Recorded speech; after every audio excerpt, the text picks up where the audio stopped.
শিরক বিদআত বন্ধ করার জন্য, আমাদের এই বাংলাদেশ থেকে মাজারকে উৎখাত করার জন্য, এই বাংলাদেশের জমিন থেকে মাজার ভণ্ড পীর রাস্তা না ভেঙে চুরমার করার জন্য যদি কওমি আকলে হক উলামায়ে কেরাম ডাক দেয়, কারা কারা প্রস্তুত আছেন? দুই হাত উঠে আল্লাহর দেখাও। গতকালকে এক ভিডিও দেখলাম, এক বন্ড কইতাছে গাঁজা খাওয়া বলে জায়েজ আছে। 2.2 এরপরে 5 পয়েন্ট গাঁজা আপনি সেবা করতে পারবেন। আর আল্লাহ পাক রব্বুল আলামিন সূরা আর রহমানের মধ্যে বলে ফাবিআইয়া আলাই রাব্বুকুমা তুকাজ্জিবান, তুমি কোন নিয়ামতকে অস্বীকার করবা? গাঁজা আমার আপনার 14 গোষ্ঠীর বাপে কেউ বানায় নাই, এটা কে বানাইছে? আল্লাহ সৃষ্টি করছে, আল্লাহ সৃষ্টি করছে। এখন আমাদের কিছু পাগল আছে, এরা লিমিট খরচ করে ফেলে, যে কোনো জিনিস লিমিট খরচ করাই হারাম। সরকারি আইন আছে আমরা 2.2 গ্রাম গ্রহণ করতে পারবো। এখন আপনি যারা গাঁজা খায় এদেরকে আপনি মদকা দর্পণে দিতে পারেন না? নাউজুবিল্লাহ, আসতে কোন তো এটা খাওয়া দরকার তো।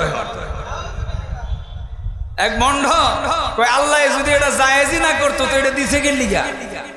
তো গুও তো আল্লাহ দিছে, এটাও তোর লেগে জায়েজ, মায়ে খাইতে থাক বিসমিল্লাহ কইয়া। কথা কই না? অনেকেই কয় এই মিয়া আমাদের দেশে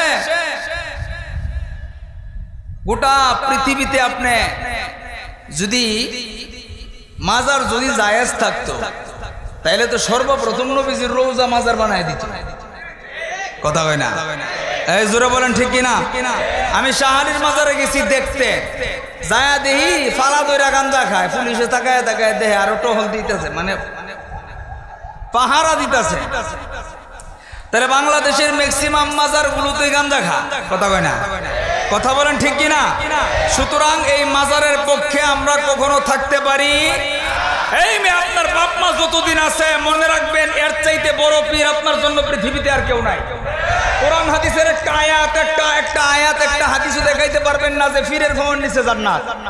কোরআনের একটা আয়াত একটা হাদিস দেখাইতে পারবেন না নেতার বাওয়ার নিচে জান্নাত, এমপির বাওয়ার নিচে জান্নাত, মন্ত্রীর বাওয়ার নিচে জান্নাত, টাকাওয়ালার বাওয়ার নিচে জান্নাত। এরকম কোন কোরআনের আয়াতও নাই, হাদিসও নাই।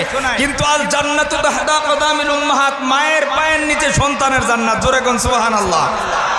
তাহলে সুতরাং বাপ মা যতদিন আছে এর চাইতে বড় আপন দোয়ার ভান্ডার আমাদের জন্য পৃথিবীতে আর কোথাও নাই। তাইলে দোয়া চাইবো বাবার কাছে না মার কাছে?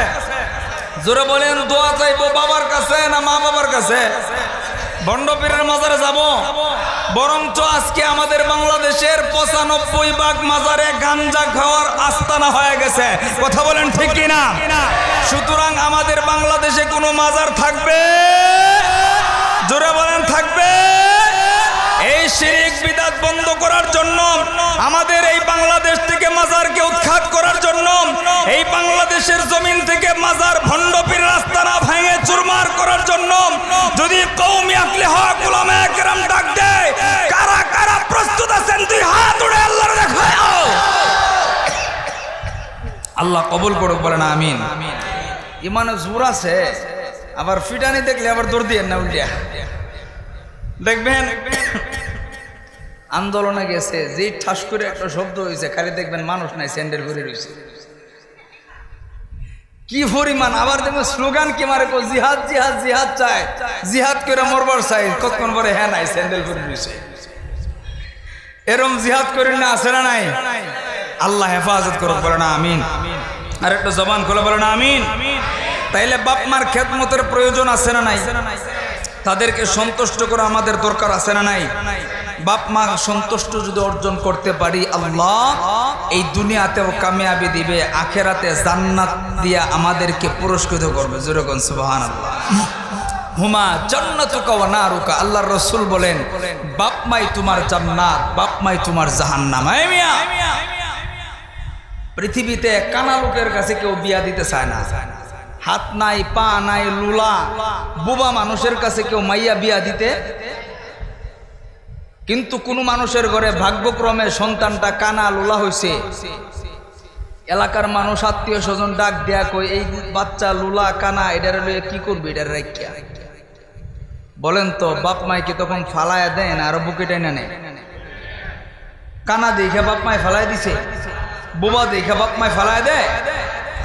এজন্য বাবার চাইতে মার চাইতে আপন দুনিয়াতে কেউ, এই পৃথিবীতে যারাই সফল হয়েছে, যারাই প্রতিষ্ঠিত হয়েছে, শুধুমাত্র মায়ের দোয়ার কারণে, বাবার দোয়ার কারণে। কথা বলেন ঠিক কিনা?